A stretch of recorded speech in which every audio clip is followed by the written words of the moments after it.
But Turkey, you are the expert on Turkey, Erdogan. Okay, Turkey just had election. They were trying to get rid of Erdogan for a while, right? They were a coup not that long ago, and that was unsuccessful. I guess the Russian helped him, alerted him, I think. And then now the election, they were trying to. For a while, I thought, they had some pollings showing that he's going to lose or something like that, but then turns out those pollings are not correct. Is that what it is? That's exactly what it was. I mean, I think one of the things you have to understand about opinion polls in the West is that they're not reliable. They have ceased to be reliable a long time ago. And in fact, it's a classic device now that's used in advance of regime change operations. You have an election. It looks like the incumbent whom you don't like is going to win.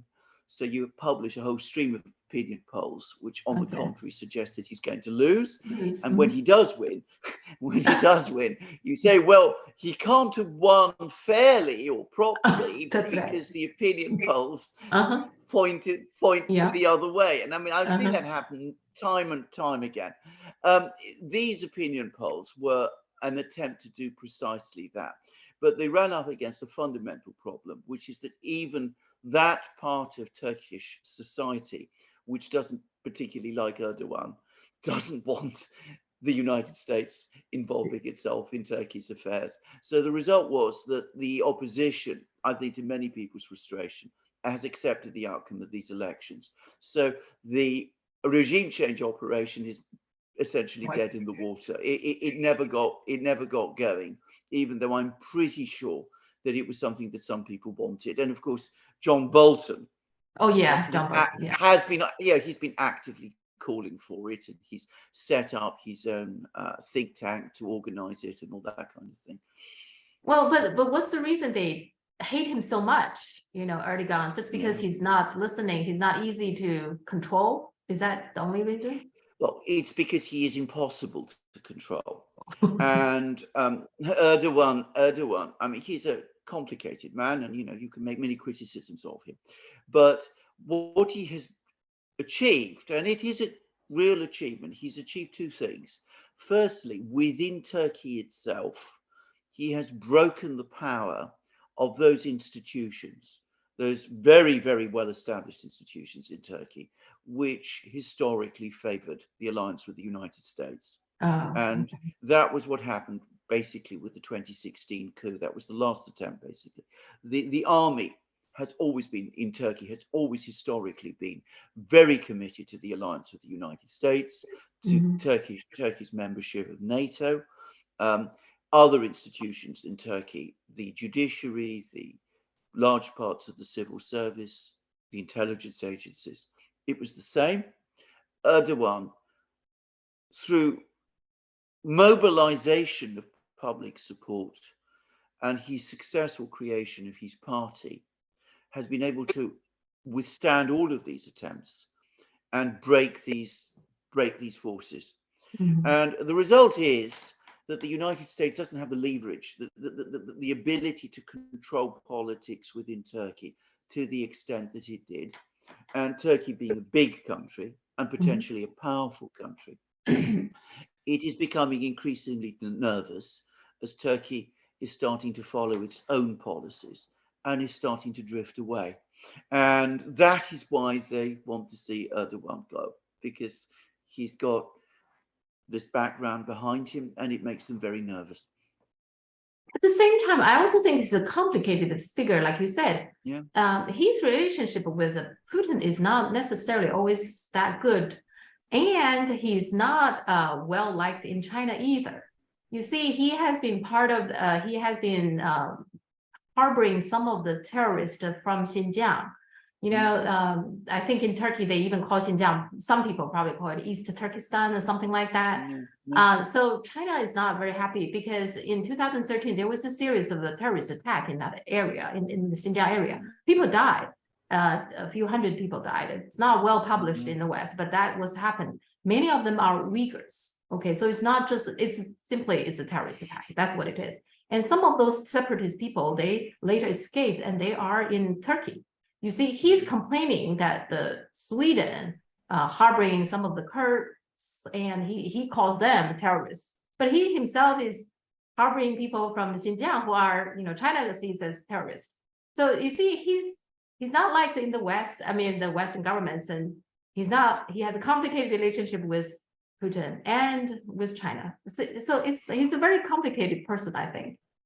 He is an extremely complicated man. And by the way, Putin has actually given an interview in which he says that he finds dealing with Erdogan extremely difficult. And I think that's an understatement. The other thing about Erdogan, by the way, is that if you follow the public information that the Kremlin provides, Erdogan is the single world leader who telephones Putin most often. He's calling Putin constantly. And I sometimes have to wonder whether Putin really welcomes all these calls. I can imagine him saying to himself, oh no, not again. Not Erdogan on the line. But anyway, so Erdogan has been doing this. And you're absolutely correct. He's done many things that have annoyed the Russians a lot. About 2 years ago, for example, he welcomed Zelensky to Turkey. He said Turkey and Ukraine are brothers. We're going to build up your military. And of course, we support your membership of NATO. Okay. And the Russians were not pleased. In fact, they were very, very angry about that. And of course, he's also supported Azerbaijan in his war against Armenia, and many Russians weren't happy about that. And he's made efforts to try and expand Turkish influence in the Caucasus, which again the Russians aren't happy with. And he's played a very, very important and significant role in Central Asia. He's pursued this policy of trying to build up Turkish influence in Central Asia and Kazakhstan and Turkmenistan and all of these places. These are Turkic nations, and somehow he imagines a kind of Turkish Commonwealth. The problem with Erdogan, and I'm going to say, I think he's not a very educated man. I don't think he has particular knowledge of the outside world. I think he has a very strong sense of grievance about the way in which he feels that Turkey, and he is a Turkish nationalist more than anything else, has been treated by the world over many years. And I think he wants to assert Turkey as a great power. Now, I think what he's come to realize as he's grown older and perhaps a little wiser is that Turkey isn't the great power that he would like it to be. It's certainly an important power, but you can't end up conducting a foreign policy which ends up offending and antagonizing everybody. You have to decide in the end who you're going to make the better relationships with. So over the last few years, he's been making a serious effort. And I think this is one thing I will say for him. He does seem to learn. He's been making an effort to try to adjust his foreign policy and to make it a bit more realistic. So he's looking for a settlement in Syria. He wants to meet President Assad of Syria after trying for years to overthrow President Assad of Syria. He's made up with the Saudis. He didn't get on with the Crown Prince of Saudi Arabia. They had a huge row over the Khashoggi affair. Now he's trying to become friends with the Saudis again. And the Saudis seem to be willing to listen to him. And of course, he's had this very complicated and difficult relationship with Putin. But he's had a better relationship in recent years. And the latest conversation between Putin and Erdogan, which took place on the 29th of May, just after the election result, was a very friendly one. They spoke to each other, in warm terms. Now, the contrast, and this is where we come back to the Americans lecturing people, is we've had, at the same time as he was talking to Putin, he had a call from President Biden. And it's fascinating to compare the readouts, the one the White House has published at this call and the Turkish readout, because the White House readout is, telephone to speak, congratulate President Erdogan on his victory. And we reminded him that, he's a NATO ally and we need to work together as NATO to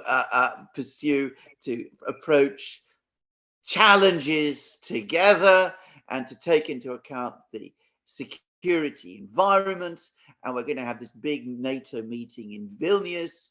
and we expect Turkey to play a role. So again, in effect, the Americans telling Erdogan what they expect of him, as opposed to the Russians just telephoning him up after he's won an election and telling him congratulations and look forward to working with you in the future.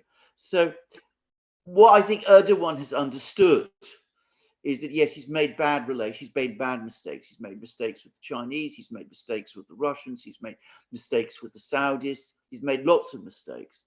But ultimately, if he lets them, these countries, the Russians, the Saudis, the Chinese, will work with him.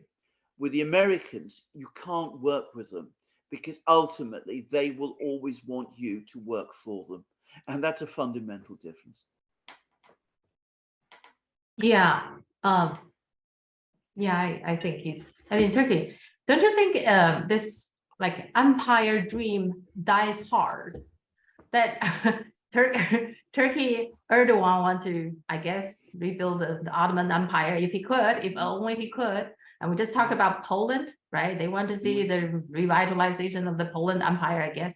You live in an empire, I'm sure there are plenty of people in Britain still have hard time to accept Britain is no longer an empire. I live in an empire going down, that there's plenty of people in Washington within the Beltway holding fast. They are doing everything they can to try and hold on to this empire thing, even though I have to say, as a regular citizen living here, having an empire, I'm not sure it's really benefiting me or many of my people. In fact, I live in a small town.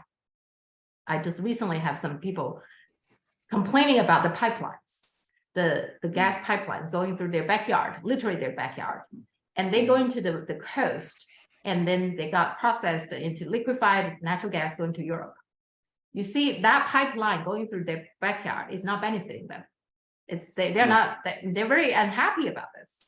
And they are not selfish people. I met several of them. They were telling me, they said, if really the coastal cities needs this energy, I'm okay with it. I don't like it, but I'm okay with it.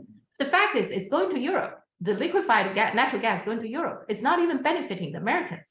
Right? It's just the corporations, those gas companies get record earning. They make money.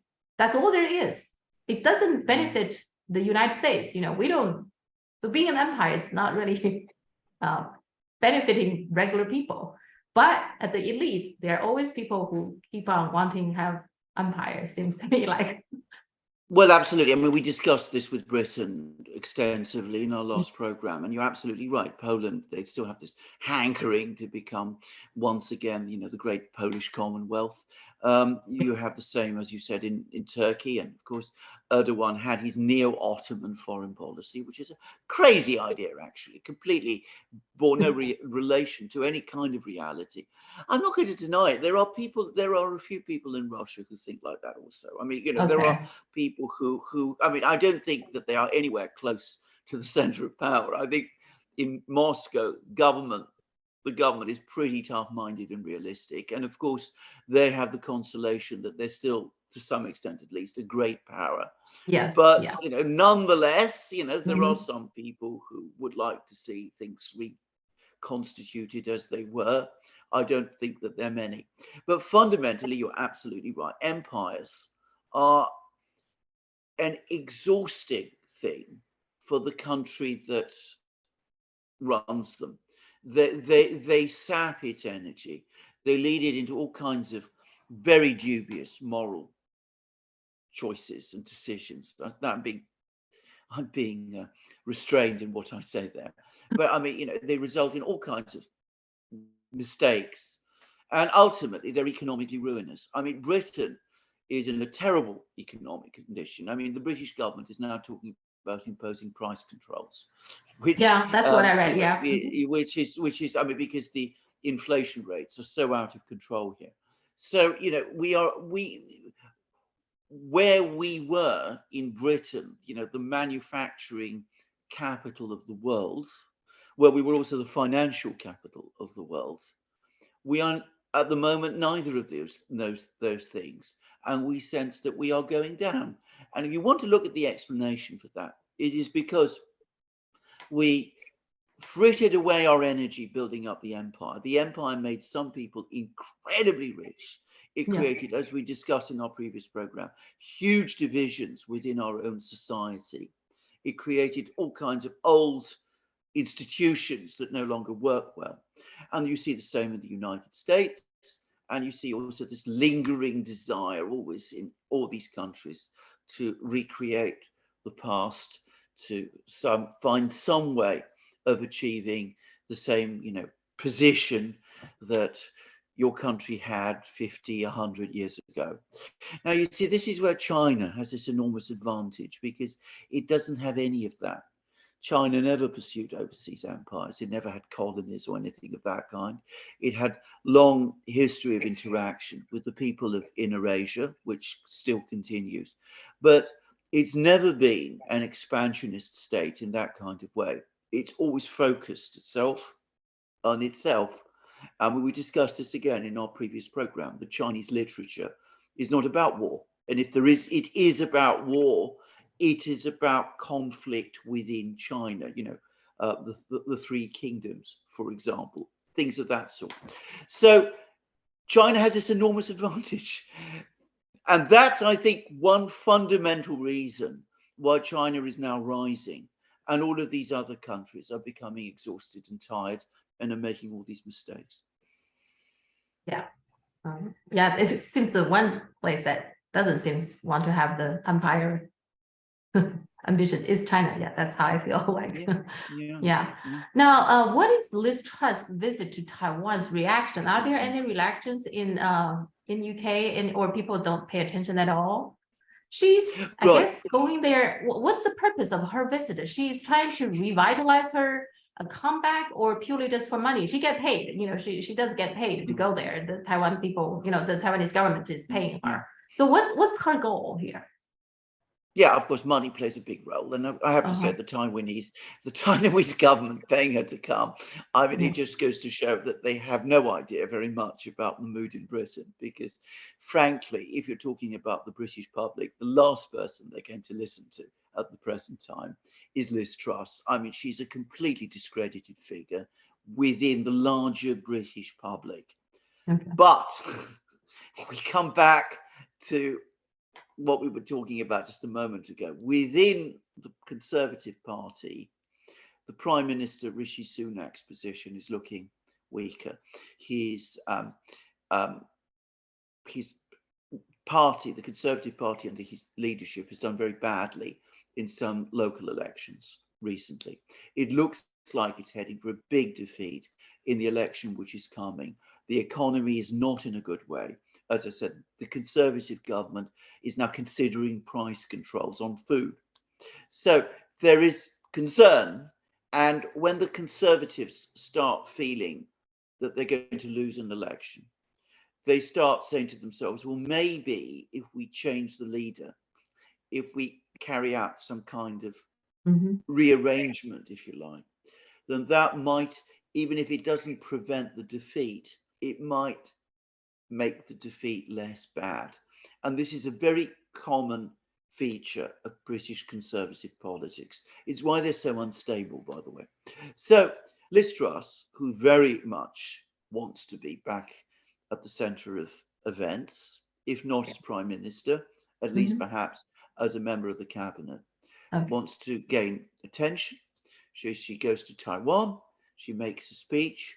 She knows that most people in Britain aren't going to be interested, but she's not addressing most of the people in Britain. She's addressing a group of people within the Conservative Party, particularly MPs, Conservative MPs in the House of Commons, most of whom are deeply right-wing, if I can call it that, nationalistic, imperialistic types. People, the kind of people we've talked about, who've never got over the fact that Britain is no longer an empire. Several of them are ex-military officers with all the background that comes with that. So that's the constituency that she's trying to win over.